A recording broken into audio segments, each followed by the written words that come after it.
بلغ العلا بكماله متقين إماما দীর্ঘ আন্দোলন সংগ্রামের আপসীর নেত্রী, বাংলাদেশের উন্নয়নের নেত্রী, গণতন্ত্রের নেত্রী, মানবিক বাংলাদেশের নেত্রী, দেশনেত্রী বেগম খালেদা জিয়া মানুষের কাছে কত জনপ্রিয়। গত 1.5 মাস যাবৎ বাংলাদেশের মানুষ তার রোগ মুক্তি কামনায় দোয়া করেছে এবং আমরাও দোয়া করেছি। আমরা আশা করেছিলাম নতুন বাংলাদেশের যাত্রা তিনি নেতৃত্ব দেবেন, কিন্তু আমরা আমাদের সেই আশা দুরাশাই রয়ে গেল।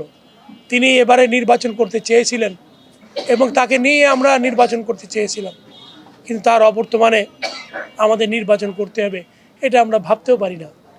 এবং বাংলাদেশের মানুষ আজকে শোকে মুহ্যমান। দেশের মানুষ, সারা দেশের মানুষের মধ্যে একটা নিস্তবতা কাজ করছে এবং একটি বেদনার পরিবেশ, শোকের পরিবেশ বাংলাদেশের মধ্যে, সারা বাংলাদেশে আজকে সেই অবস্থা বিরাজমান।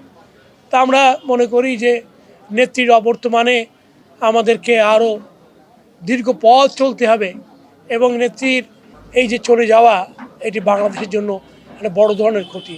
আমরা তার আত্মার মাগফিরাত কামনা করি এবং শোকসন্ত পরিবারের প্রতি সমবেদনা জ্ঞাপন করি এবং 7 দিনের কর্মসূচি আমরা মনে করি যে দেশবাসী 7 দিন তার এই চলে যাওয়ার কারণে শোক পালন করবে। আমরা শোক পালন করব। টেকট্রা মিক্সার গ্রাইন্ডার ঝামেলা কমায়, সময় বাঁচায়।